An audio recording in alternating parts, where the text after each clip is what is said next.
Science for traders खत्म होती है। लेकिन अगर आपने यहाँ तक ध्यान से सुना है तो आपकी जर्नी यहीं से शुरू होती है। शांत रहिए, मेजर करते रहिए और सबसे जरूरी एक जैसे रहिए। तो दोस्तों, इस वीडियो को लाइक करें, चैनल को सब्सक्राइब करें और कमेंट में अपनी राय जरूर दें और हो सके तो अपने दोस्तों के साथ शेयर भी करें। धन्यवाद।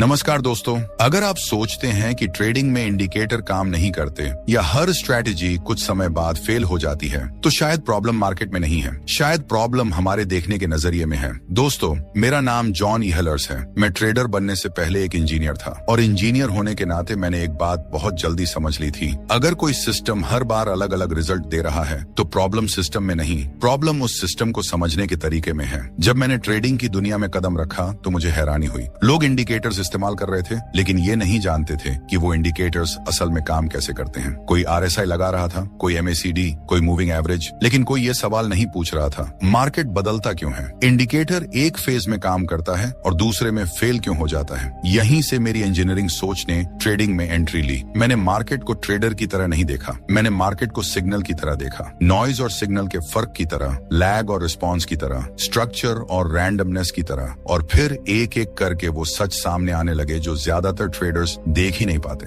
दोस्तों, इस किताब में मैंने आपको कोई मैजिक इंडिकेटर नहीं दिया, मैंने आपको सोचने का तरीका दिया। एक ऐसा तरीका जो आपको ये समझाता है कि क्यों ज्यादातर इंडिकेटर्स गलत समय पर फेल हो जाते हैं, क्यों मार्केट रैंडम नहीं होती बल्कि साइक्लिकल होती है, क्यों fixed period indicators dynamic market में हमेशा पीछे रह जाते हैं, और क्यों ट्रेडर को इंडिकेटर बदलने की नहीं, नजरिए बदलने की जरूरत होती है। इस किताब में मैंने ट्रेडिंग के वो 7 सबसे जरूरी लेसन बताए हैं जो मैंने इंजीनियरिंग, मैथमेटिक्स और मार्केट ऑब्जर्वेशन से सीखे। ये लेसन्स आपको ये नहीं सिखाएंगे कि नेक्स्ट ट्रेड कहाँ लेना है, लेकिन ये जरूर सिखाएंगे कि गलत ट्रेड क्यों लिया जाता है, और यही समझ लॉन्ग टर्म में सबसे ज्यादा पैसा बचाती है। दोस्तों, हम इस किताब के हर लेसन को जॉन ईहलर के पॉइंट ऑफ व्यू से सुनेंगे, ऐसे जैसे मैं खुद बैठकर आपको समझा रहा हूँ, शांत तरीके से, लॉजिक के साथ और बिना किसी हाइप के, ताकि आपको इंडिकेटर पर डिपेंड रहना न पड़े बल्कि आप ये समझ सकें कि मार्केट अंदर से कैसे काम करती है। लेकिन इससे पहले, अगर आप सच में ट्रेडिंग माइंडसेट को स्ट्रॉन्ग बनाना चाहते हैं तो मैंने अपनी सारी साइकोलॉजी और प्रैक्टिकल अनुभव एक छोटी सी बुक में लिखा है। इस बुक का नाम है ट्रेडिंग माइंड मास्टरी।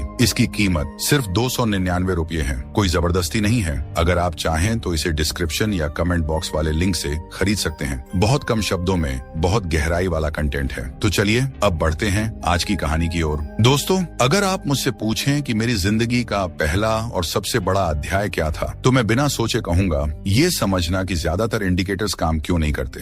लेकिन ये समझ एक दिन में नहीं आई। मैं ट्रेडर बनने से पहले एक इंजीनियर था और इंजीनियर होने के नाते मैं चीजों को मानने से पहले समझना चाहता था। जब मैंने ट्रेडिंग की दुनिया में कदम रखा तो मैंने देखा कि लोग इंडिकेटर्स पर भरोसा कर रहे हैं जैसे वो कोई जादू हो। RSI लगा दो, MACD लगा दो, मूविंग एवरेज क्रॉस कर गया, ट्रेड ले लो। लेकिन मुझे एक बात लगातार परेशान कर रही थी, अगर ये इंडिकेटर्स इतने ही सही होते तो हर कोई पैसा क्यों नहीं कमा रहा। मैंने देखा एक ही इंडिकेटर एक मार्केट में शानदार काम करता है और दूसरी मार्केट में पूरी तरह फेल हो जाता है। एक ही सेटअप आज प्रॉफिट देता है और कल लॉस, और लोग कहते हैं मार्केट खराब हो गया। लेकिन इंजीनियर होने के नाते मैं जानता था अगर रिजल्ट बदल रहा है तो सिस्टम को ब्लेम करना सबसे आसान बहाना होता है। असल सवाल ये होता है सिस्टम बना कैसे है। मैंने इंडिकेटर्स को ट्रेडर की तरह नहीं देखा, मैंने उन्हें सिग्नल प्रोसेसिंग टूल्स की तरह देखा और यहीं से सब कुछ बदल गया। दोस्तों, हर इंडिकेटर एक सिंपल चीज करता है, वो पास्ट डेटा को प्रोसेस करता है। लेकिन प्रॉब्लम ये है मार्केट पास्ट जैसी नहीं रहती, मार्केट बदलती रहती है। उसकी स्पीड बदलती है, उसका रिदम बदलता है, उसका स्ट्रक्चर बदलता है, और जब मार्केट बदलती है तो फिक्स्ड इंडिकेटर पीछे रह जाता है। लेकिन ट्रेडर्स इस बात को नहीं देखते। वो इंडिकेटर बदल देते हैं, पीरियड बदल देते हैं, स्ट्रैटेजी बदल देते हैं, लेकिन कभी ये नहीं पूछते क्या इंडिकेटर का नेचर मार्केट के नेचर से मैच कर रहा है। इंजीनियर होने के नाते मैंने मार्केट को एक सिग्नल माना, और हर सिग्नल में 2 चीजें होती हैं, सिग्नल और नॉइज। नॉइज वो होता है जो आपको कंफ्यूज करता है, सिग्नल वो होता है जो आपको डायरेक्शन देता है। ज्यादातर इंडिकेटर्स नॉइज और सिग्नल में फर्क नहीं कर पाते, वो दोनों को एक साथ दिखा देते हैं और ट्रेडर उसे ट्रूथ मान लेता है। दोस्तों, यही से इंडिकेटर फेल होना शुरू होता है। जब मार्केट स्लो होती है तो फास्ट इंडिकेटर झूठे सिग्नल्स देता है। जब मार्केट फास्ट होती है तो स्लो इंडिकेटर देर से रिएक्ट करता है और ट्रेडर सोचता है मैं लेट हो गया, लेकिन असल में इंडिकेटर लेट होता है। मैंने अपनी जिंदगी में एक बात बहुत साफ देखी है, लैग कोई बग नहीं है, लैग इंडिकेटर की नेचर है। हर इंडिकेटर लैग करता है। सवाल ये नहीं है कि लैग है या नहीं, सवाल ये है आप लैग को समझते हैं या नहीं। जब ट्रेडर लैग को नहीं समझता तो वो हर मूवमेंट पर रिएक्ट करता है और रिएक्शन फोकस को मार देता है। दोस्तों, मैंने मार्केट को कभी एनिमी नहीं माना, मैंने उसे एक सिस्टम माना, और सिस्टम को समझने के लिए इमोशन नहीं, मेजरमेंट चाहिए। लेकिन ज्यादातर ट्रेडर्स मेजरमेंट नहीं करते, वो फील करते हैं, और फीलिंग साइंस नहीं होती। मैंने देखा कि लोग इंडिकेटर को फ्यूचर प्रेडिक्टर समझ लेते हैं, लेकिन इंडिकेटर फ्यूचर नहीं बताता। इंडिकेटर स्ट्रक्चर दिखाता है, और अगर आप स्ट्रक्चर नहीं समझते तो इंडिकेटर आपको गलत कॉन्फिडेंस देता है। कॉन्फिडेंस बिना अंडरस्टैंडिंग के सबसे खतरनाक चीज है। दोस्तों, यही वजह है कि लोग कहते हैं इंडिकेटर काम नहीं करता, लेकिन सच्चाई ये है इंडिकेटर वही करता है जो उसे करना आता है। प्रॉब्लम तब होती है जब ट्रेडर उससे वो काम करवाना चाहता है जो उसके डिजाइन में ही नहीं है। इंजीनियर होने के नाते मैं हमेशा डिजाइन देखता हूँ। इंडिकेटर कैसे बना है, किस असम्पशन पर बना है, किस मार्केट कंडीशन के लिए बना है। अगर ये सवाल आप नहीं पूछते तो आप ट्रेडिंग नहीं कर रहे, आप गैम्बल कर रहे हैं। दोस्तों, मेरी जिंदगी का ये पहला चैप्टर यहीं खत्म नहीं हुआ, ये तो बस शुरुआत थी। जब मैंने ये समझ लिया कि इंडिकेटर्स फेल नहीं होते, हम उन्हें गलत जगह इस्तेमाल करते हैं, तब एक और बड़ा सवाल खड़ा हुआ। अगर मार्केट बदलती रहती है तो इंडिकेटर स्टैटिक क्यों होना चाहिए? अगर मार्केट कभी फास्ट है, कभी स्लो है, तो इंडिकेटर हर टाइम सेम पीरियड पर क्यों काम करे? यहीं से मेरी इंजीनियरिंग सोच अगले लेवल पर गई। मैंने सोचा, क्या इंडिकेटर मार्केट के साथ अडेप्ट हो सकता है? क्या ऐसा हो सकता है कि इंडिकेटर मार्केट की स्पीड के हिसाब से खुद को बदले? दोस्तों, यही सवाल रॉकेट साइंस फॉर ट्रेडर्स की रीढ़ है, लेकिन ये समझ एक और गहरी सच्चाई की मांग करती है। आपको ये मानना पड़ेगा कि मार्केट रैंडम नहीं है, क्योंकि अगर मार्केट रैंडम होती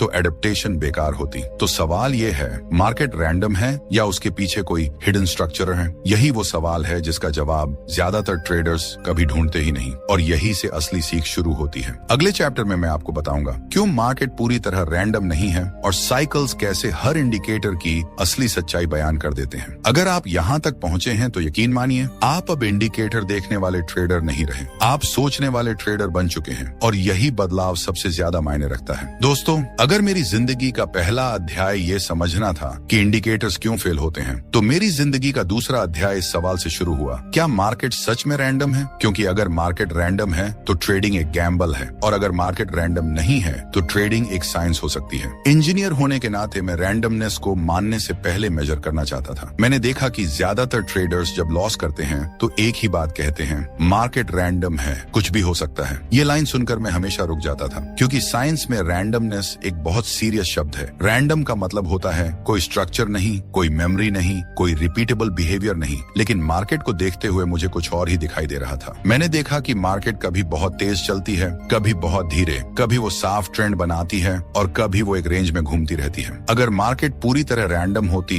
तो ये पैटर्न्स क्यों बनते? ये सवाल मेरे दिमाग में बार बार गूंजता रहा। दोस्तों, मैंने मार्केट को इमोशन से नहीं देखा, मैंने उसे डेटा की तरह देखा। प्राइस मेरे लिए एक नंबर नहीं था, प्राइस मेरे लिए एक सिग्नल था, और हर सिग्नल की तरह उसमें भी फ्रीक्वेंसी होती है, साइकिल होता है और रिदम होता है। मैंने चार्ट्स को घंटों देखा, दिन नहीं, सप्ताह नहीं, सालों का डेटा, और धीरे धीरे एक चीज साफ होने लगी, मार्केट खुद को रिपीट नहीं करती, लेकिन वो रिदम रिपीट करती है। ये बहुत सटल फर्क है। ट्रेडर्स प्राइस रिपीट होने का इंतजार करते हैं, इंजीनियर रिदम पहचानता है। दोस्तों, यही वो पल था जहां मेरी सोच पूरी तरह बदल गई। मैंने समझ लिया कि मार्केट रैंडम नहीं है, लेकिन वो प्रिडिक्टेबल भी नहीं है जैसा लोग चाहते हैं। मार्केट स्ट्रक्चर्ड है, और स्ट्रक्चर का मतलब होता है साइकिल्स। साइकिल्स कोई मैजिक नहीं है, साइकिल्स सिर्फ ये बताते हैं कि मार्केट किस स्पीड से जानकारी एब्जॉर्ब कर रही है, कभी स्लो, कभी फास्ट, लेकिन कभी जीरो नहीं। अगर मार्केट रैंडम होती तो हर इंडिकेटर बराबर यूजलेस होता, लेकिन ऐसा नहीं है। कुछ इंडिकेटर्स कुछ समय तक बहुत अच्छा काम करते हैं और फिर अचानक फेल। ये फेलियर रैंडमनेस नहीं है,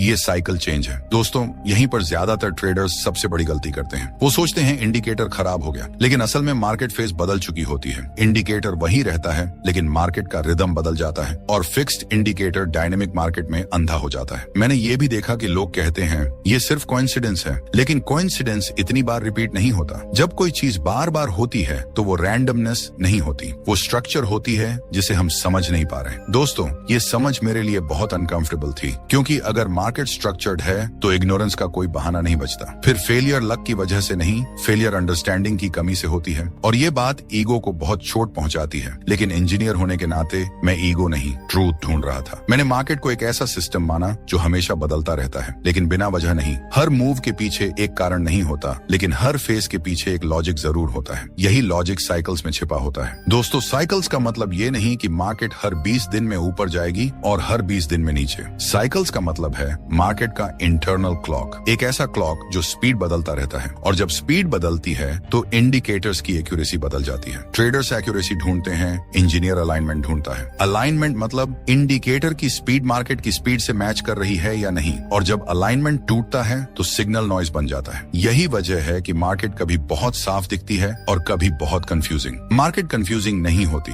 हमारा लेंस आउटडेटेड होता है। दोस्तों, मेरी जिंदगी का ये दूसरा अध्याय मुझे एक बहुत भारी सच तक ले आया। अगर मार्केट स्ट्रक्चर्ड है, अगर साइकिल्स एग्जिस्ट करते हैं, तो ट्रेडर का काम फ्यूचर प्रिडिक्ट करना नहीं है। ट्रेडर का काम है करंट स्ट्रक्चर को पहचानना। लेकिन यहाँ एक नई समस्या पैदा होती है। अगर साइकिल्स बदलते रहते हैं तो ट्रेडर कैसे जाने कि अभी मार्केट किस फेज में है? क्योंकि आंखों से देखने पर सब कुछ सेम लगता है। कैंडल्स वही हैं, चार्ट्स वही हैं, इंडिकेटर्स वही हैं, लेकिन अंदर सब कुछ बदल चुका होता है। यही वो जगह है जहां ज्यादातर लोग रास्ता भटक जाते हैं, और यहीं से रॉकेट साइंस फॉर ट्रेडर्स का असली कोर्स शुरू होता है। दोस्तों, मैंने ये समझ लिया था, मार्केट रैंडम नहीं है, लेकिन मार्केट सिंपल भी नहीं है। मार्केट अडेप्टिव है, और अडेप्टिव सिस्टम को स्टैटिक टूल से समझा नहीं जा सकता। तो सवाल ये है, अगर मार्केट अडेप्ट करती है तो इंडिकेटर अडेप्ट क्यों नहीं कर सकता? यही सवाल मेरी जिंदगी के तीसरे अध्याय का दरवाजा खोलता है। अगले चैप्टर में मैं आपको बताऊंगा लैग और रिस्पॉन्सिवनेस के बीच वो संतुलन जो हर ट्रेडर ढूंढता है लेकिन समझ नहीं पाता, और क्यों तेज इंडिकेटर हमेशा बेहतर नहीं होता और धीमा इंडिकेटर हमेशा सुरक्षित नहीं होता। अगर आप यहाँ तक पहुँचे हैं तो यकीन मानिए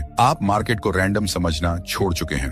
अब आप उसे एक लिविंग सिस्टम की तरह देखने लगे हैं, और यही नजरिया आगे चलकर सब कुछ बदल देगा। दोस्तों, अगर मेरी जिंदगी का पहला अध्याय ये समझना था कि इंडिकेटर्स क्यों फेल होते हैं, और दूसरा अध्याय ये समझना था कि मार्केट रैंडम नहीं है, तो मेरी जिंदगी का तीसरा अध्याय एक बहुत ही अजीब समस्या से शुरू हुआ। एक ऐसी समस्या जिससे हर ट्रेडर जूझता है, लेकिन बहुत कम लोग उसे सही नाम दे पाते हैं। इस समस्या का नाम है लैग और रिस्पॉन्सिवनेस। जब मैंने इंडिकेटर्स को इंजीनियर की तरह एनालाइज करना शुरू किया तो मुझे एक बात बहुत जल्दी समझ आ गई। हर इंडिकेटर या तो स्लो होता है या फास्ट, और दोनों के साथ एक कीमत जुड़ी होती है। स्लो इंडिकेटर लेट सिग्नल देता है, फास्ट इंडिकेटर फॉल्स सिग्नल देता है, और ट्रेडर इन दोनों के बीच हर दिन फंसा रहता है। दोस्तों, मैंने देखा कि लोग कहते हैं ये इंडिकेटर बहुत लेट है, ये इंडिकेटर बहुत नॉइजी है, लेकिन कोई ये नहीं पूछता ये लेट क्यों है, ये नॉइजी क्यों है। इंजीनियर होने के नाते मैं जानता था कि ये कोई एक्सीडेंट नहीं है, ये डिजाइन का नतीजा है। जब आप इंडिकेटर को स्मूथ बनाते हैं तो आप नॉइज कम करते हैं, लेकिन उसी स्मूथनेस के साथ आप लैग बढ़ा देते हैं, और जब आप इंडिकेटर को रिस्पॉन्सिव बनाते हैं तो आप लैग कम करते हैं, लेकिन नॉइज को खुला छोड़ देते हैं।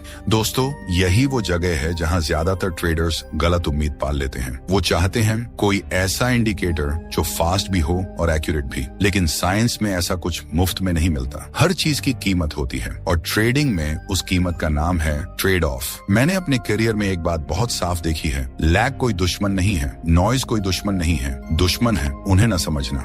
जब ट्रेडर लैग से डरता है तो वो इंडिकेटर को तेज करता है और फिर झूठे सिग्नल्स में फंस जाता है। जब ट्रेडर नॉइज से डरता है तो वो इंडिकेटर को धीमा करता है और फिर झूठे सिग्नल्स में फंस जाता है, तो वो इंडिकेटर को स्लो करता है और फिर मूव का बड़ा हिस्सा मिस कर देता है, और फिर वो कहता है मार्केट मेरे खिलाफ है। लेकिन मार्केट कभी किसी के खिलाफ नहीं होती, मार्केट बस अपने नियमों पर चलती है। दोस्तों, मेरे लिए ये मोमेंट बहुत आई ओपनिंग था, क्योंकि मुझे एहसास हुआ कि ट्रेडर्स गलत सवाल पूछ रहे हैं। वो पूछते हैं बेस्ट इंडिकेटर कौन सा है, लेकिन सही सवाल ये है इस मार्केट फेज में कौन सा कॉम्प्रोमाइज सही है। इंजीनियर कॉम्प्रोमाइज से नहीं डरता, इंजीनियर कॉम्प्रोमाइज को डिजाइन करता है। मैंने मार्केट को एक ऐसी जगह के रूप में देखा जहां परफेक्ट सोल्यूशन एग्जिस्ट नहीं करता, बस बेटर अलाइनमेंट एग्जिस्ट करता है। अगर मार्केट स्लो है तो आपको स्लो इंडिकेटर चाहिए, अगर मार्केट फास्ट है तो आपको फास्ट इंडिकेटर चाहिए, लेकिन ट्रेडर एक ही इंडिकेटर को हर मार्केट पर थोपना चाहता है और फिर डिसअपॉइंटेड होता है। दोस्तों, यहीं पर मेरी सोच और गहरी हो गई। मैंने समझ लिया कि इंडिकेटर का काम फ्यूचर बताना नहीं है, इंडिकेटर का काम है प्रेजेंट स्ट्रक्चर को मेजर करना। लेकिन अगर आपका मेजरिंग टूल मार्केट की स्पीड से मैच नहीं कर रहा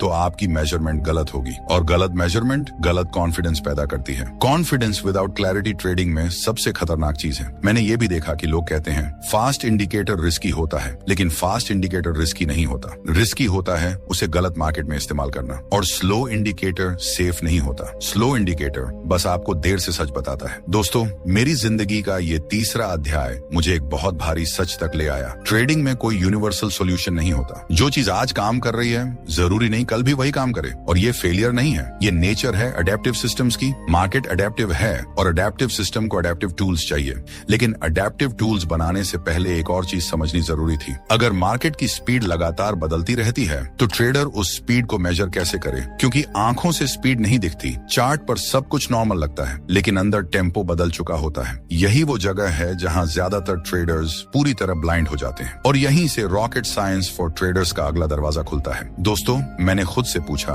क्या मार्केट की स्पीड कैलकुलेट की जा सकती है? क्या हम ये जान सकते हैं कि मार्केट अभी फास्ट मोड में है या स्लो मोड में? अगर ये पॉसिबल है तो इंडिकेटर अपने आप अडेप्ट कर सकता है, और अगर इंडिकेटर अडेप्ट करता है तो ट्रेडर गेस करना बंद कर सकता है। यही वो पॉइंट था जहां ट्रेडिंग मेरे लिए गेम नहीं रही। ट्रेडिंग मेरे लिए इंजीनियरिंग प्रॉब्लम बन गई, और इंजीनियरिंग प्रॉब्लम का हमेशा सोल्यूशन होता है, बस सही सवाल पूछना पड़ता है। तो सवाल ये है, मार्केट की स्पीड को मेजर कैसे किया जाए, और क्या साइकिल सिर्फ थ्योरी हैं या उन्हें रियल टाइम में यूज किया जा सकता है? यही वो जगह है जहां साइंस ट्रेडिंग से हाथ मिलाती है, और यही वो जगह है जहां ज्यादातर लोग पीछे छूट जाते हैं। अगले चैप्टर में मैं आपको बताऊंगा अडेप्टिव इंडिकेटर्स क्या होते हैं और कैसे मार्केट खुद तय करती है कि इंडिकेटर को कितना तेज या कितना स्लो होना चाहिए। अगर आप यहाँ तक पहुँचे हैं तो यकीन मानिए आप अब इंडिकेटर ढूंढने वाले ट्रेडर नहीं रहे, आप सिस्टम समझने वाले ट्रेडर बन चुके हैं, और यही सोच आगे चलकर सब कुछ बदल देगी। दोस्तों, अगर मेरी जिंदगी का तीसरा अध्याय लैग और रिस्पॉन्सिवनेस के बीच फंसे हुए ट्रेडर की कहानी था, तो मेरी जिंदगी का चौथा अध्याय एक बहुत अलग सवाल से शुरू हुआ। एक ऐसा सवाल जिसने मेरी पूरी सोच उलट दी। मैंने खुद से पूछा,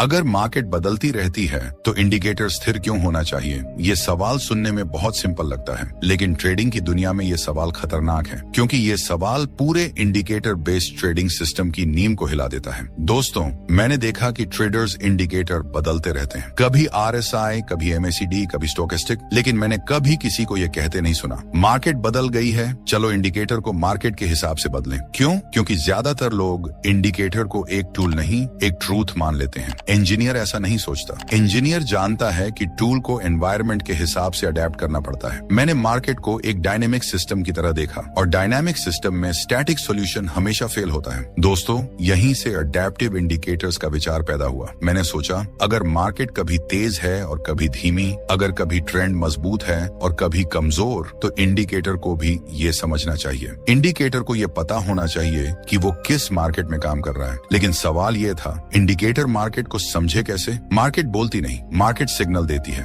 प्राइस मूवमेंट एक सिग्नल है, और हर सिग्नल में इंफॉर्मेशन छुपी होती है। स्पीड की इंफॉर्मेशन, साइकिल की इंफॉर्मेशन, स्ट्रक्चर की इंफॉर्मेशन। मैंने इंडिकेटर को मार्केट का बॉस नहीं बनाया, मैंने मार्केट को इंडिकेटर का टीचर बनाया। दोस्तों, यही सबसे बड़ा फर्क था। स्टैटिक इंडिकेटर कहता है मैं ऐसा हूँ, मार्केट जैसा भी हो। अडेप्टिव इंडिकेटर कहता है मार्केट जैसा है, मैं वैसा बनूंगा। और यही सोच ट्रेडिंग को गेसिंग से साइंस की तरफ ले जाती है।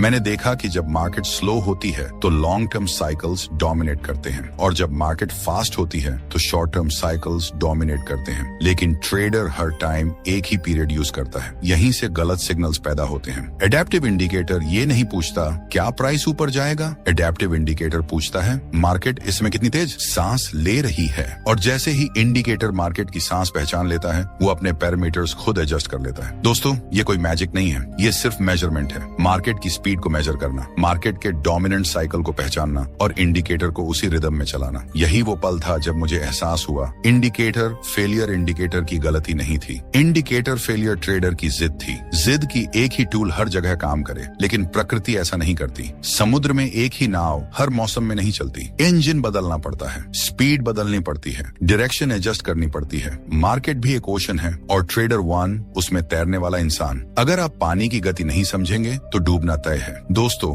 अडेप्टिव इंडिकेटर ट्रेडर को स्मार्ट नहीं बनाता, अडेप्टिव इंडिकेटर ट्रेडर को हम्बल बनाता है, क्योंकि अब ट्रेडर ये स्वीकार करता है मार्केट मुझसे बड़ी है, और जब आप ये स्वीकार कर लेते हैं तभी लर्निंग शुरू होती है। मैंने ये भी देखा कि लोग अडेप्टिव इंडिकेटर्स से डरते हैं, उन्हें लगता है ये बहुत कॉम्प्लेक्स है, लेकिन सच्चाई ये है कॉम्प्लेक्स मार्केट में सिंपल थिंकिंग सबसे खतरनाक होती है। अडेप्टिव इंडिकेटर कॉम्प्लेक्स नहीं है, कॉम्प्लेक्स है मार्केट को सिंपल समझना। दोस्तों, मेरी जिंदगी का ये चौथा अध्याय मुझे एक और गहरी सच्चाई तक ले गया। अडेप्टिव इंडिकेटर तभी काम करता है जब ट्रेडर भी अडेप्टिव हो। अगर ट्रेडर इमोशनली रिजिड है तो सबसे स्मार्ट इंडिकेटर भी बेकार है, क्योंकि अडेप्टेशन सिर्फ कोड में नहीं होती, अडेप्टेशन माइंडसेट में होती है और यहीं से ट्रेडिंग साइकोलॉजी साइंस से जुड़ जाती है। लेकिन अभी एक आखिरी पजल बची थी। अगर इंडिकेटर अडेप्ट करता है, अगर मार्केट साइकिल्स देती है, अगर स्पीड मेजर की जा सकती है, तो ट्रेडर गलत क्यों करता है? क्यों इतने टूल्स के बाद भी लॉस होते हैं? क्यों लोग फिर भी सिस्टम छोड़ देते हैं? यही सवाल मेरी जिंदगी के 5वें अध्याय का दरवाजा खोलता है। अगले चैप्टर में मैं आपको बताऊंगा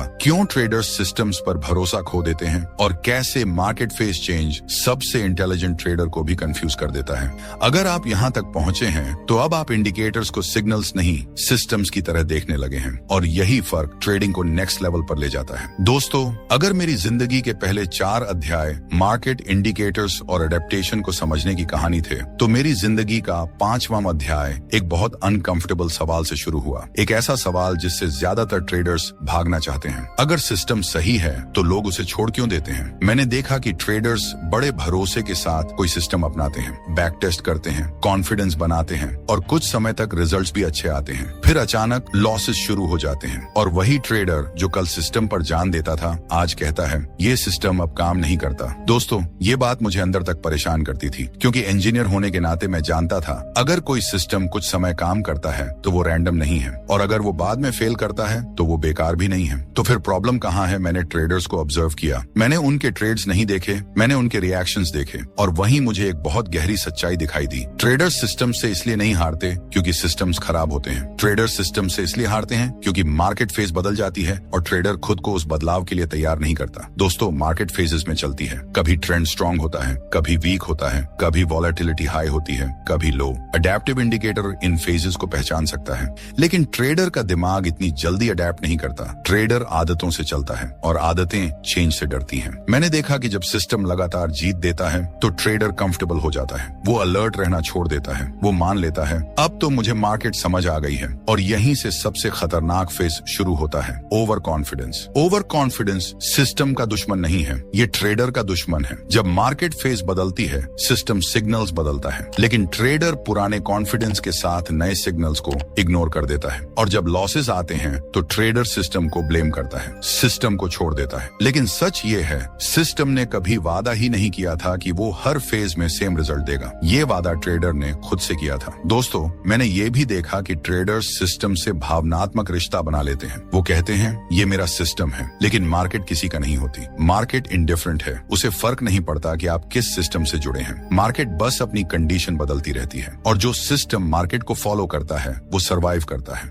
लेकिन जो ट्रेडर सिस्टम से इमोशनल हो जाता है वो टूट जाता है। इंजीनियर कभी सिस्टम से इमोशनल नहीं होता। इंजीनियर सिस्टम को टेस्ट करता है, इंजीनियर सिस्टम को ऑब्जर्व करता है और इंजीनियर जानता है फेलियर फीडबैक होता है, इंसल्ट नहीं। लेकिन ट्रेडर लॉस को पर्सनल ले लेता है। लॉस उसका ईगो चोटिल करता है और ईगो लर्निंग को बंद कर देता है। दोस्तों, यही वजह है कि लोग कहते हैं मैंने सब ट्राई कर लिया, लेकिन सच्चाई ये होती है उन्होंने सब ट्राई नहीं किया, उन्होंने सब छोड़ दिया। हर बार जब मार्केट बदली उन्होंने सिस्टम बदला, लेकिन कभी ये नहीं बदला खुद का रिएक्शन। मैंने ये भी देखा कि ट्रेडर्स कहते हैं सिस्टम बोरिंग हो गया है, लेकिन सिस्टम बोरिंग नहीं होता। बोरिंग होता है डिसिप्लिन, और डिसिप्लिन ईगो को पसंद नहीं आता। मार्केट फेज चेंज ट्रेडर के पेशेंस को टेस्ट करता है और ज्यादातर ट्रेडर्स यहीं फेल हो जाते हैं क्योंकि वो चाहते हैं कांस्टेंट एक्साइटमेंट। लेकिन साइंस में कांस्टेंट एक्साइटमेंट नहीं होता। साइंस में ऑब्जर्वेशन होती है, एडजस्टमेंट होती है और फिर वेटिंग होती है। दोस्तों, मेरी जिंदगी का ये 5वां अध्याय मुझे एक और साफ सच्चाई तक ले आया। ट्रेडिंग में प्रॉब्लम इंडिकेटर की कॉम्प्लेक्सिटी नहीं है, प्रॉब्लम ट्रेडर की सिंप्लिसिटी ऑफ थिंकिंग है। मार्केट कॉम्प्लेक्स है, मार्केट एडेप्टिव है,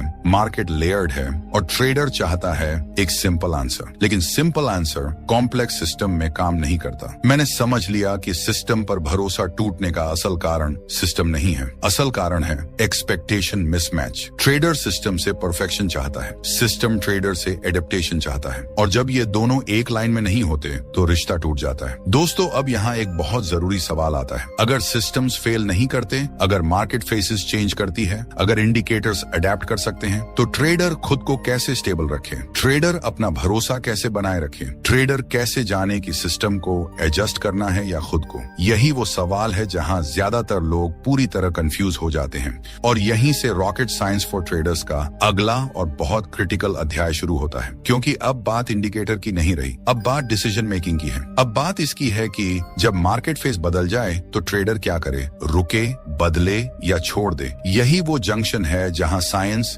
सीधे साइकोलॉजी को कंट्रोल करती है और यहीं से ट्रेडिंग सिर्फ टेक्निकल नहीं रहती, मानसिक परीक्षा बन जाती है। अगले चैप्टर में मैं आपको बताऊंगा इंजीनियर की तरह सोचने वाला ट्रेडर कैसे डिसीजंस लेता है जब मार्केट बिल्कुल अलग रूप में सामने आती है, और कैसे रूल्स, मेजरमेंट्स और काल्म थिंकिंग ट्रेडर को सिस्टम छोड़ने से बचाते हैं। अगर आप यहाँ तक पहुँचे हैं तो यकीन मानिए आप अब सिस्टम्स को छोड़ने वाले ट्रेडर नहीं रहे, आप सिस्टम्स को समझने वाले ट्रेडर बन चुके हैं। और यही सोच अगले अध्याय में आपको सबसे बड़ा एडवांटेज देने वाली है। दोस्तों, अगर मेरी जिंदगी के पिछले अध्याय आपको ये सिखा चुके हैं कि मार्केट कैसे चलती है, इंडिकेटर कैसे काम करते हैं और सिस्टम्स क्यों टूटते नहीं बल्कि लोग उन्हें छोड़ देते हैं, तो मेरी जिंदगी का छठा अध्याय एक बहुत निजी सवाल से शुरू हुआ। जब मार्केट बदल जाए तो ट्रेडर को डिसीजन कैसे लेना चाहिए, क्योंकि असली नुकसान इंडिकेटर की वजह से नहीं होता, असली नुकसान गलत डिसीजन की वजह से होता है। इंजीनियर होने के नाते मैंने हमेशा डिसीजन को इमोशन से अलग रखा, लेकिन ट्रेडिंग में इमोशन अपने आप आ जाती है। लॉस में डर,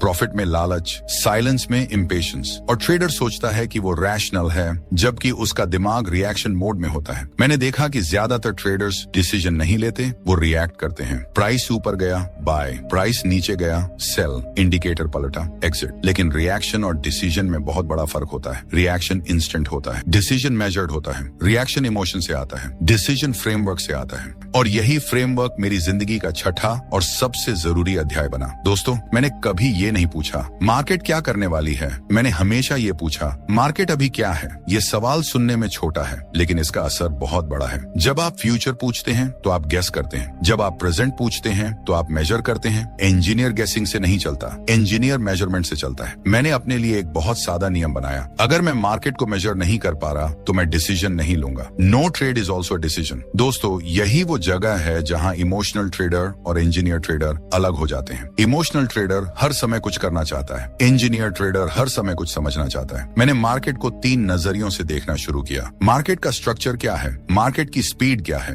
मार्केट का फेस क्या है। अगर ये तीनों साफ नहीं है तो एक्शन लेना मेरे लिए फॉरबिडन था। लोग कहते हैं इतना सोचोगे तो ट्रेड कब करोगे, लेकिन मैंने अपनी जिंदगी में सबसे ज्यादा पैसा तभी बनाया जब मैंने ट्रेड कम लिए, क्योंकि हर ट्रेड एक डिसीजन नहीं होता। डिसीजन वो होता है जिसके पीछे लॉजिक हो, मेजरमेंट हो और एक्सेप्टेंस हो। एक्सेप्टेंस मतलब अगर मैं गलत हुआ तो भी मैं शांत रहूंगा। अगर आप गलत होने को एक्सेप्ट नहीं कर सकते तो आप डिसीजन नहीं ले रहे, आप गैम्बल कर रहे हैं। दोस्तों, इंजीनियर का डिसीजन फ्रेमवर्क बहुत बोरिंग होता है। उसमें एक्साइटमेंट नहीं होती, उसमें प्रेडिक्शन नहीं होती, उसमें हीरो बनने का सपना नहीं होता। लेकिन वही बोर्डम ट्रेडिंग में सबसे बड़ा प्रोटेक्शन है। मैंने देखा कि ट्रेडर्स डिसीजन इसलिए बिगाड़ते हैं क्योंकि वो खुद को प्रूव करना चाहते हैं, मार्केट को, दूसरों को या खुद को। इंजीनियर खुद को प्रूव नहीं करता, इंजीनियर प्रॉब्लम सॉल्व करता है, और प्रॉब्लम सॉल्व करने के लिए आपको ईगो को बाहर रखना पड़ता है। मैंने कभी ये नहीं कहा मेरा सिस्टम परफेक्ट है, मैंने हमेशा ये कहा मेरा सिस्टम ऑब्जर्वेबल है। परफेक्ट सिस्टम एग्जिस्ट नहीं करता, ऑब्जर्वेबल सिस्टम एग्जिस्ट करता है, और ऑब्जर्वेबल सिस्टम में लॉस भी इंफॉर्मेशन देता है। लेकिन ट्रेडर लॉस को इंसल्ट समझ लेता है, इंजीनियर लॉस को फीडबैक समझता है, और फीडबैक डिसीजन फ्रेमवर्क को स्ट्रॉन्ग बनाता है। दोस्तों, ट्रेडिंग में इमोशन हटाने का एक ही तरीका है, रूल्स को पहले डिसाइड करना और डिसीजन बाद में लेना। अगर आप ट्रेड लेते समय रूल्स सोच रहे हैं तो आप देर कर चुके हैं। डिसीजन तब लिया जाना चाहिए जब मार्केट बंद हो, जब दिमाग शांत हो, जब कोई पैसा दांव पर ना हो। मार्केट खुलने पर सिर्फ एग्जीक्यूशन होना चाहिए, इमोशन एग्जीक्यूशन में नहीं डिसीजन में आता है। इसलिए मैंने डिसीजन को मार्केट से बाहर रखा। मैंने ये स्वीकार कर लिया था कि मार्केट मुझे सरप्राइज करेगी, लेकिन मैंने खुद को सरप्राइज करने की इजाजत नहीं दी। दोस्तों, ये फ्रेमवर्क ट्रेडर को पावरफुल नहीं बनाता, ये ट्रेडर को स्टेबल बनाता है, और स्टेबिलिटी ट्रेडिंग में सबसे रेयर एसेट है। लेकिन अब हम एक आखिरी और बहुत नाजुक मोड़ पर हैं, क्योंकि फ्रेमवर्क होने के बाद भी एक सवाल बचता है। जब सब कुछ मेजर हो चुका हो, रूल्स तय हो, सिस्टम डिफाइंड हो, तो ट्रेडर को कैसे पता चले कि अब एक्शन लेने का समय है? क्योंकि ज्यादा एनालिसिस भी पैरालिसिस बन जाती है और ज्यादा कॉशन भी फियर बन जाती है। तो बैलेंस कहाँ है? दोस्तों, यही वो सवाल है जिसका जवाब हर ट्रेडर चाहता है, लेकिन बहुत कम लोग समझ पाते हैं, क्योंकि ये जवाब इंडिकेटर में नहीं है, सिस्टम में नहीं है। ये जवाब ट्रेडर की मैच्योरिटी में है, और मैच्योरिटी एक दिन में नहीं आती, ये बनती है ऑब्जर्वेशन से, मिस्टेक्स से और ऑनेस्टी से। मेरी जिंदगी का छठा अध्याय यहीं खत्म नहीं हुआ, बल्कि यहीं से सबसे आखिरी अध्याय शुरू हुआ। क्योंकि जब आपके पास साइंस हो, फ्रेमवर्क हो और क्लैरिटी हो, तब एक आखिरी सवाल आपसे पूछा जाता है, क्या आप इस प्रोसेस पर लंबे समय तक टिक सकते हैं? यही वो सवाल है जो तय करता है कि ट्रेडर बचेगा या टूटेगा। अगले और अंतिम अध्याय में मैं आपको बताऊंगा रॉकेट साइंस फॉर ट्रेडर्स का सबसे शांत लेकिन सबसे कठिन लेसन, कंसिस्टेंसी, और क्यों एवरेज ट्रेडर नहीं, एवरेज थिंकिंग सबसे बड़ा बड़ा दुश्मन है। अगर आप यहाँ तक पहुँचे हैं तो यकीन मानिए आप ट्रेडिंग सीख नहीं रहे, आप ट्रेडर बन रहे हैं। दोस्तों, अगर आप यहाँ तक पहुँचे हैं तो मैं ये मान लेता हूँ कि आप शॉर्टकट ढूंढने नहीं आए थे, आप समझने आए थे। और यही बात आपको ज्यादातर ट्रेडर्स से अलग करती है। मेरी जिंदगी का आखिरी और सबसे गहरा अध्याय किसी इंडिकेटर से शुरू नहीं हुआ, किसी फॉर्मूला से भी नहीं। ये अध्याय शुरू हुआ एक बहुत साधारण ऑब्जर्वेशन से। मैंने देखा कि ज्यादातर ट्रेडर्स गलत इसलिए नहीं होते क्योंकि वो नहीं जानते, वो गलत इसलिए होते हैं क्योंकि वो एक जैसे नहीं रहते। कभी डिसिप्लिन, कभी एक्साइटमेंट, कभी पेशेंस, कभी फियर, कभी सिस्टम, कभी इंपल्स। मार्केट से ज्यादा उनका दिमाग बदलता रहता है। इंजीनियर होने के नाते मैं कंसिस्टेंसी को एक हैबिट नहीं, एक सिस्टम प्रॉपर्टी मानता हूँ। अगर कोई सिस्टम हर बार अलग बिहेव करे तो वो सिस्टम नहीं रहता। और ट्रेडर भी एक सिस्टम ही है। दोस्तों, कंसिस्टेंसी का मतलब हर दिन प्रॉफिट नहीं होता। कंसिस्टेंसी का मतलब होता है हर दिन same process, same thinking, same reaction, same decision rules. Market बदलेगी, साइकिल्स बदलेंगे, वॉलेटिलिटी बदलेगी, लेकिन अगर आप हर बदलाव के साथ खुद को बदलते रहेंगे तो आप कभी किसी चीज में मास्टरी नहीं बना पाएंगे। मैंने अपनी जिंदगी में एक बात बहुत साफ देखी है, सीरियस ट्रेडर्स कभी हीरो नहीं बनते। वो हेडलाइंस में नहीं आते, वो एक्साइटमेंट क्रिएट नहीं करते, वो क्वाइटली सेम काम बार बार करते हैं और यही बोर्डम उनकी एज बन जाती है। दोस्तों, एवरेज ट्रेडर नुकसान लॉस से नहीं करता, एवरेज ट्रेडर नुकसान इम्पेशंस से करता है। वो चाहता है आज कुछ अलग हो जाए, लेकिन मार्केट हर दिन अलग होने के लिए नहीं बनी। मार्केट एवरेज बिहेवियर को पनिश करने के लिए बनी है। कंसिस्टेंसी एवरेज थिंकिंग का सबसे बड़ा दुश्मन है। जब आप कंसिस्टेंट होते हैं तो आप इमोशनल एक्सट्रीम से बाहर रहते हैं, ना बहुत कॉन्फिडेंट, ना बहुत डरपोक, बस ग्राउंडेड। और ग्राउंडेड इंसान मार्केट में सबसे ज्यादा समय तक जिंदा रहता है। मैंने कभी ये नहीं पूछा मैं आज कितना कमा सकता हूँ, मैंने हमेशा ये पूछा मैं आज वही कर रहा हूँ जो मुझे करना चाहिए। अगर जवाब हाँ होता था तो दिन सक्सेसफुल था। प्रॉफिट आया या नहीं ये सेकेंडरी था, क्योंकि प्रॉफिट प्रोसेस का बाय प्रोडक्ट है। प्रोसेस टूटेगा तो प्रॉफिट भी टूटेगा। दोस्तों, कंसिस्टेंसी कोई मोटिवेशन नहीं है, मोटिवेशन आती जाती रहती है। कंसिस्टेंसी कमिटमेंट है, और कमिटमेंट तभी टिकता है जब आप रियलिटी एक्सेप्ट कर लेते हैं। रियलिटी ये है, हर सिस्टम ड्रॉ डाउन देखेगा, हर ट्रेडर गलत होगा, हर फेज स्मूथ नहीं होगी, लेकिन जो ट्रेडर इन सब के बावजूद सेम सोच के साथ आगे बढ़ता है वही ट्रेडर अंत में खड़ा रहता है। मैंने देखा है, लोग कहते हैं मैं डिसिप्लिन फॉलो करता हूँ जब तक लॉस न हो जाए, लेकिन डिसिप्लिन लॉस के बाद ही टेस्ट होता है। प्रॉफिट में डिसिप्लिन आसान होता है, लॉस में डिसिप्लिन कैरेक्टर बनाता है। दोस्तों, रॉकेट साइंस फॉर ट्रेडर्स कभी ये वादा नहीं करती कि आप मार्केट को बीट करेंगे। ये किताब आपको ये सिखाती है कि आप खुद को कैसे बीट न करें, क्योंकि ट्रेडर का सबसे बड़ा दुश्मन मार्केट नहीं है, वो खुद है। उसकी इम्पेशंस, उसकी ईगो, उसकी इनकंसिस्टेंसी। और जब आप इन तीनों को कंट्रोल कर लेते हैं तो मार्केट आपको रोक नहीं पाती। मेरी पूरी यात्रा का निष्कर्ष बहुत सिंपल है। इंडिकेटर्स सेकेंडरी हैं, सिस्टम सेकेंडरी हैं, इवन इंटेलिजेंस सेकेंडरी है। प्राइमरी चीज है कंसिस्टेंसी ऑफ थिंकिंग। अगर आपकी सोच हर फेज में स्टेबल है तो आपका सिस्टम अपने आप स्टेबल हो जाता है, और स्टेबिलिटी ही लॉन्ग टर्म ट्रेडिंग का सबसे बड़ा सीक्रेट है। दोस्तों, अगर आपने इस पूरी ऑडियो बुक से सिर्फ एक ही बात याद रखनी है तो वो ये होनी चाहिए, ट्रेडिंग रॉकेट साइंस नहीं है, लेकिन रॉकेट साइंस की तरह डिसिप्लिन मांगती है। कोई नॉइज नहीं, कोई ड्रामा नहीं, सिर्फ ऑब्जर्वेशन, एडजस्टमेंट और कंसिस्टेंसी। यहीं पर रॉकेट साइंस फॉर ट्रेडर्स खत्म होती है। लेकिन अगर आपने यहाँ तक ध्यान से सुना है तो आपकी जर्नी यहीं से शुरू होती है। शांत रहिए, मेजर करते रहिए, और सबसे जरूरी एक जैसे रहिए। तो दोस्तों, इस वीडियो को लाइक करें, चैनल को सब्सक्राइब करें और कमेंट में अपनी राय जरूर दें, और हो सके तो अपने दोस्तों के साथ शेयर भी करें। धन्यवाद।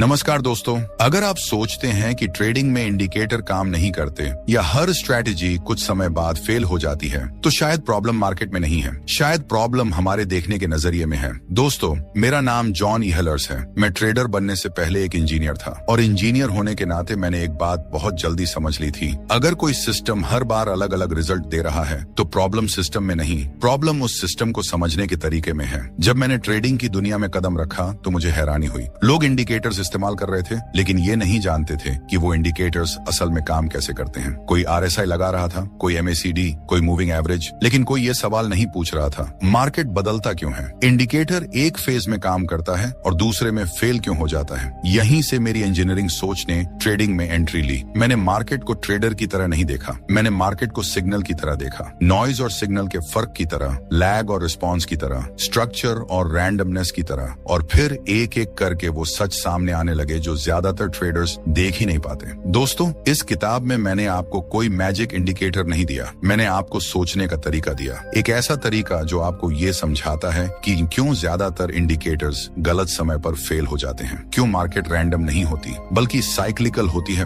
क्यों fixed period indicators dynamic market में हमेशा पीछे रह जाते हैं, और क्यों ट्रेडर को इंडिकेटर बदलने की नहीं, नजरिए बदलने की जरूरत होती है। इस किताब में मैंने ट्रेडिंग के वो 7 सबसे जरूरी लेसन बताए हैं जो मैंने इंजीनियरिंग, मैथमेटिक्स और मार्केट ऑब्जर्वेशन से सीखे। ये लेसन्स आपको ये नहीं सिखाएंगे कि नेक्स्ट ट्रेड कहां लेना है, लेकिन ये जरूर सिखाएंगे कि गलत ट्रेड क्यों लिया जाता है, और यही समझ लॉन्ग टर्म में सबसे ज्यादा पैसा बचाती है। दोस्तों, हम इस किताब के हर लेसन को जॉन एलर के पॉइंट ऑफ व्यू से सुनेंगे, ऐसे जैसे मैं खुद बैठकर आपको समझा रहा हूँ, शांत तरीके से, लॉजिक के साथ और बिना किसी हाइप के, ताकि आपको इंडिकेटर पर डिपेंड रहना न पड़े, बल्कि आप ये समझ सकें कि मार्केट अंदर से कैसे काम करती है। लेकिन इससे पहले, अगर आप सच में ट्रेडिंग माइंडसेट को स्ट्रॉन्ग बनाना चाहते हैं, तो मैंने अपनी सारी साइकोलॉजी और प्रैक्टिकल अनुभव एक छोटी सी ई बुक में लिखा है। इस बुक का नाम है ट्रेडिंग माइंड मास्टरी। इसकी कीमत सिर्फ 299 रुपये है। कोई जबरदस्ती नहीं है। अगर आप चाहें तो इसे डिस्क्रिप्शन या कमेंट बॉक्स वाले लिंक से खरीद सकते हैं। बहुत कम शब्दों में बहुत गहराई वाला कंटेंट है। तो चलिए अब बढ़ते हैं आज की कहानी की ओर। दोस्तों, अगर आप मुझसे पूछें कि मेरी जिंदगी का पहला और सबसे बड़ा अध्याय क्या था, तो मैं बिना सोचे कहूंगा, ये समझना कि ज्यादातर इंडिकेटर्स काम क्यों नहीं करते। लेकिन ये समझ एक दिन में नहीं आई। मैं ट्रेडर बनने से पहले एक इंजीनियर था, और इंजीनियर होने